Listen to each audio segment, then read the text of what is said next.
नमस्कार बंधुगण मु लिपुन आपण मानक take tips with Lipun channel को बहुत बहुत स्वागत करुच्ची। आज मैं आपण मानक कालिया योजना उपरे सबु प्रश्नर उत्तर देवी जहाँकि मते कमेंट रे बहुत सारा कमेंट्स आसी जे कमेंट आसी जे नाम अच्छी वर्तमान पर्यंत भी पैसा आसीनी। तो आपड़ कही फेब्रुआरी 7 तारिख पैसा आसो किंतु आसिक फेब्रुआरी 14 तारिख है बर्तमान पैसा आसीनी। तापर अपडेट रही है फेब्रुआरी 15 आसो।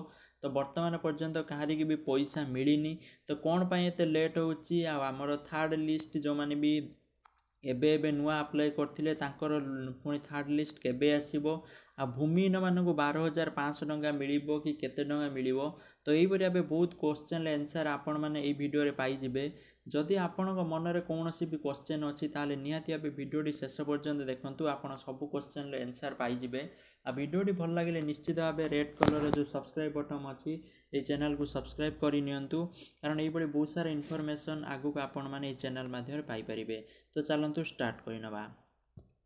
देखो फास्ट कथा अच्छी नाम अच्छी पैसा आसीनी आपंकर क्वेश्चन थिला बहुत सारा कमेंट्स आसी।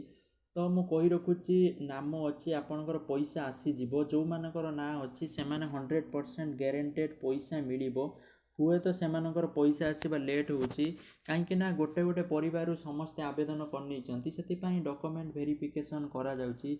जो मानको मिलवा कथा से गारंटेड मिलिबो जो मानकर नाम आसी जाइची सेमानकु शेयर मिलिबो। तेणु कन्फर्म हो जातु मिलिबो बोली। हुए तो आपणकर डेट लेट होची कारण बहुत सारा लोकों को पुणी द्वितीय फेज रे ऐड करा जाइची जाकि ट्रांजैक्शन करने पई टाइम लागुची। सेथिपाई आपणको हुए तो लेट रे मिलिबो बट आपणको शेयर मिलिबो फेब्रुआरी 15 रु 22 भीतर आपण मानक शेयर मिलियो। तेणु सेति पर्यंत आपणको अपेक्षा करिया पई पड़िबो। तो सेकेंड क्वेश्चन होची सेकेंड आउ थर्ड फेज आपण मानकर तो पैसा आसी जिवो फेब्रुआरी 22 सुधा। ओके तापर सेकेंड क्वेश्चन होची थर्ड लिस्ट केबे आसीबो। तो ये बेले बहुत सारा कमेंट्स आसीला जो माने भी एबे नुआ अप्लाई करिसंती सेमानकर लिस्ट केबे आसीबो। तो मु कहि रखुची सेमानकर लिस्ट एई मार्च फर्स्ट वीक सुधा आसी जिवो कारण फास्ट जो माने सेकेंड और थर्ड लिस्ट थिले सेमानको पैसा मिली जिवो। तापरे थर्ड लिस्ट मानकर लिस्ट पड़ी आसीबो सेमानको पुनी नेक्स्ट पैसा मिलिबो केबे ता अपडेट करा जिवो बट मार्च फर्स्ट वीक भीतर तांको लिस्ट पड़ी आसीबो।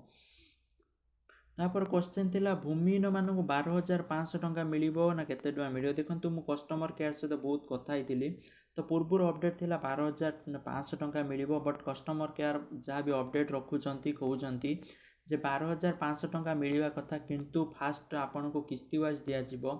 फास्ट किस्ती रे आपन को 5,000 टंका मिलिबो। हुए तो सेकेंड किस्ती रे आपन मानक नेक्स्ट जो 7,500 टंका मिली पारे कि कोन हबो सेटा अपडेट आगु रहिबो किंतु वर्तमान पर्यंत आपण माने कन्फर्म हो जातु जे आपण को 5,000 टंका मिलिबो।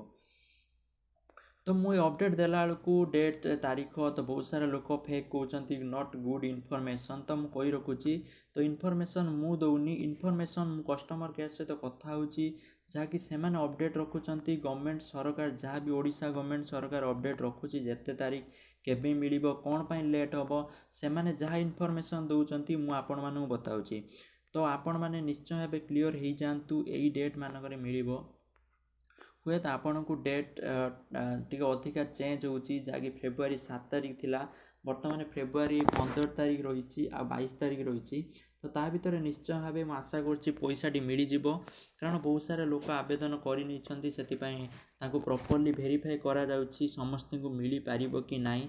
तो से लेट होची आपण माने जदि विश्वास करूना आपण माने कस्टमर केयर जो हेल्पलाइन नंबर अच्छी कालिया योजनार ऑफिशियल साइट आपण माने देखंतु मु ऑलरेडी ओपन करके रखिछि एटी स्पष्ट लिखा जाइछि। देखंतु एई नंबर भी लिखा जाइछि एई योजना रे संपर्क अधिका जानिया पय उपरोक्त नंबर रे कॉल करंतु सकाळ 7टा रु राति 9टा। ओके तो ता ऊपर मध्य बहुत सारा कमेंट्स आसुची जे आमे तो ट्राए करूछु नंबर लागुनी किए कुछ जेटा भूल नंबर। तो मु नंबर मो मनरू कहूनी एटा कालिया योजनार ऑफिशियल साइट रो मेंशन हेची मु मध्य आपन को बहुत बार ऑफिस माने पूरा लाइव कॉल करी मध्य देखैछि। तो आपण माने निहाती भाबे ट्राए करंतु लागि जीवो कारण सर्वर डाउन रोची कारण बहुत सारा लोक ट्राए करचंती। तो लक्षाधिक लोक 20 लाख रो अधिक लोक कारण द्वितीय फेज रे आपन को पैसा मिलिबो। तो से समस्ते ट्राए कर बिजी देखुँ नंबर लागू नथिबो। तो आपण माने सकाळ टाइम आपण ट्राए करंतु सकाळ 7टा 5:10 7:30 ଭିତରେ ଟ୍ରାଏ କରନ୍ତୁ, ନିଶ୍ଚୟ ଭାବେ ଲାଗିଯିବ। କାରଣ ମୁଁ ମଧ୍ୟ ଆପଣଙ୍କୁ କଲ୍ କରିକି ଦେଖେଇଥିଲି, ଆପଣ ନିଶ୍ଚୟ ଭାବେ କଲ୍ କରନ୍ତୁ। ଆପଣଙ୍କ ମନରେ ଯାହା ବି କ୍ୱେଶ୍ଚନ୍ ଅଛି, ଯଦି ଆପଣଙ୍କର ବିଶ୍ୱାସ ହେଉନି ମୋ ଉପରେ, ତାହେଲେ ଆପଣମାନେ କଲ୍ କରିକି ନିଶ୍ଚୟ ଭାବେ ପଚାରି ପାରିବେ। ଆପଣଙ୍କର ଯାହା ବି ଇନଫର୍ମେସନ୍ ଚାହୁଁଛନ୍ତି ତା ପାଇପାରିବେ। କିନ୍ତୁ ମୁଁ ଯେଉଁ ଇନଫର୍ମେସନ୍ ଦେଉଛି ଏକର୍ଡ଼ିଂ ଟୁ କଷ୍ଟମର୍ କେୟାର ଆଉ ଓଡ଼ିଶା ଗଭର୍ଣ୍ଣମେଣ୍ଟ, ଓକେ। ତ ଆଗକୁ ଏଇଭଳି ବହୁତ ସାରା ଇନଫର୍ମେସନ୍ ରହିବ ଆପଣମାନଙ୍କ ପାଇଁ। ତେଣୁ ଟିକିଏ ଚେଞ୍ଜ ହେଉଛି ଡେଟ୍, ଆପଣଙ୍କର ଏଇ ଟାଇମ୍ ଲାଗୁଛି, ତ ସେଥିପାଇଁ ଅପେକ୍ଷା କରନ୍ତୁ। ପଇସା ନିଶ୍ଚୟ ଭାବେ 100% ମିଳିବ ଯେଉଁମାନଙ୍କର ଲିଷ୍ଟରେ ନାଁ ଅଛି। ମୁଁ ଆଶା କରୁଛି এই ଭିଡ଼ିଓଟି ଆପଣମାନଙ୍କୁ ଭଲ ଲାଗିଥିବ। ଯଦି ଏ ଭିଡ଼ିଓଟି ଆପଣମାନଙ୍କୁ ଭଲ ଲାଗିଛି, ଆପଣମାନେ ଭିଡ଼ିଓକୁ ଲାଇକ୍ କରିବା ସହିତ ରେଡ୍ କଲର୍ ଯେଉଁ ସବସ୍କ୍ରାଇବ୍ ବଟନ୍ ଅଛି ତାକୁ ପ୍ରେସ୍ କରିବା ପାଇଁ ଭୁଲିବେନି। ପ୍ରେସ୍ କରିନିଅନ୍ତୁ। ଆଉ ଭିଡ଼ିଓକୁ ନିଶ୍ଚୟ ଭାବେ ଆପଣଙ୍କ ଫ୍ରେଣ୍ଡମାନଙ୍କ ସହିତ ହ୍ୱାଟ୍ସଆପ୍ ଫେସବୁକ୍ ସେୟାର କରନ୍ତୁ, କାରଣ ସେମାନେ ମଧ୍ୟ ଟେନସନ୍ରୁ ମୁକ୍ତ ହେବେ। କାରଣ ପଇସା ଆସିବା ଲେଟ୍ ହେଉଛି, ଏଥିପାଇଁ ପଇସା ଆସିବାର ନ ଆସିବାର ମୁଖ୍ୟ କାରଣ ଏତିକି। ତ ପଇସା ଆସିଯିବ, ସେଥିପାଇଁ କୌଣସି ଟେନସନ୍ ନେବାର ଆବଶ୍ୟକ ନାହିଁ। Thank you for watching this video. ଜୟ ଜଗନ୍ନାଥ, ଜୟ ହିନ୍ଦ।